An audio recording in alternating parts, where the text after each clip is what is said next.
Sanchez, and here's my presentation on the country of Bulgaria.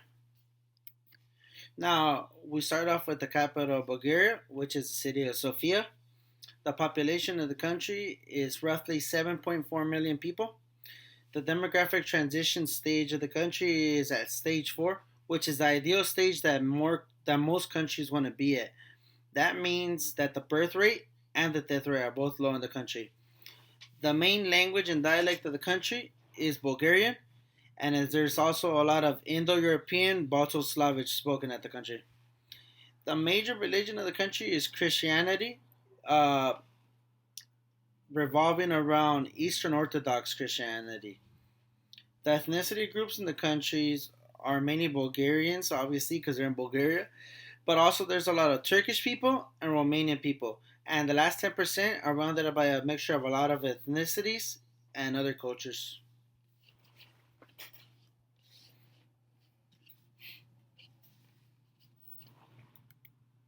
Okay, so the political leaders are President Rumen Radev and the Prime Minister is Boyko Borisov. The currency is the Bulgarian leva or the lev, which is equivalent to 57 cents America. So one Bulgarian lev or leva, 57 cents America. So give you more of a good idea of what their currency is worth. Now their time zone is Eastern European summertime, which is 10 hours ahead of our time right now. And as for driving, they drive like a lot of countries in the world on the right side of the road. They have more strict rules than us where everybody is required to wear a safety belt, even the ones in the back. As for airports, they have roughly 68 airports, three major airports. One in the capital, which is in Sofia International Airport, and the other two in the Varna Airport and the Burgas Airport. So, as for major cities and territories, they don't have a lot of territories because they're not a country that has a lot of power to say. But for major cities, it's no coincidence that we see three of the four major cities have three of the major airports. We start with Sofia. Sofia is the business and financial center of the country. Burgas. Burgas is known for the port of Burgas and its oil refineries, and it's also a huge tourist attraction. Plovdiv is the second largest city in the country, but it's also the fastest growing city in the country. So it wouldn't be surprising that some years along the line, we might see Plovdiv overtake Sofia for population. Varna is the third largest city in the country and also contains one of the major airports.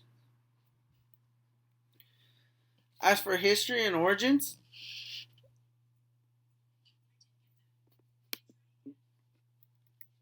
as for history and origins, Bulgaria from 1018 to 1185 was part of the Byzantine Empire. As you can see on this map right here, they were more in tune with Serbia and Romania and some Turkey. And 1396, the Ottoman Empire took over. In 1878, they were recognized as autonomous territory due to the Treaty of San Stefano between Russia and Turkey. In the 1900s, they didn't live like the glory years there's those years. In World War One, they decided to align themselves with Germany. We all know how that went. Germany lost the war. But in World War Two, they were a German-based territory, and they eventually got taken over by the Soviets. So when Germany lost the war again, and after the Cold War started, they were a Soviet ally since, they were basically a Soviet territory. Now, Bulgaria, they left the Communist Party in 1989, which is very significant. And I'll explain that significance a little later. 1991, they become the Republic of Bulgaria. They joined the European Union until 2007, which is also significant to their economy. And in 2004, they joined NATO. So they didn't join the good guys until 2004. Their culture. Now, their culture is a blend of Thracian and Slavic and Bulgar traditions from Christian influence. Now, earlier I said the major religion is Christianity. So Christianity is going to have a lot of influence on a lot of the customs and traditions in this country. Some ancient customs still remain: Thracian fire dancing, folkloric traditions. This country is very known for its resiliency. Now, a lot of these customs still remain because of the resiliency. I mean, they've been taken over by Romans, by the Ottoman empires, by the Persian Empire. So, a lot of their customs that they were able to maintain was through them wanting to preserve their identity. Now, some common traits in their country: this country is known for its hospitality and their friendliness. Friendliness. Around the world, they're known as very nice people. Very respectful, shake your hand. They won't look you in the eye because they don't want to disrespect you. An example I can give that I read about: if an elder is to enter a bus or a train, someone that's younger that actually has a seat has to give up their seat for the elder. Now, if they don't give up their seat, it's like a frown upon event. So, like, everyone looks down at that person. As for gestures, there's some gestures that's a common trait over there that might be strange to us. And that gesture is the yes and no. So, for yes, they go like this: yes, no, yes, no. So, if we were to go over there to that country, it would take some time to get accustomed to that. And now, here's where I talked about earlier about the importance of the borders. Now, you can see that they're bordered with Romania, Serbia, Greece, and Turkey. Now, in this border that they have with Turkey, it's almost identical to the U.S. and Mexican border, where it's a high barbed wire fence. And the reason for that is because they didn't want interference during their political elections.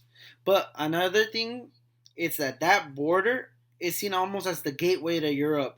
So Bulgaria wanted to keep out a lot of immigrants from their country. So that's why they built that fence as well.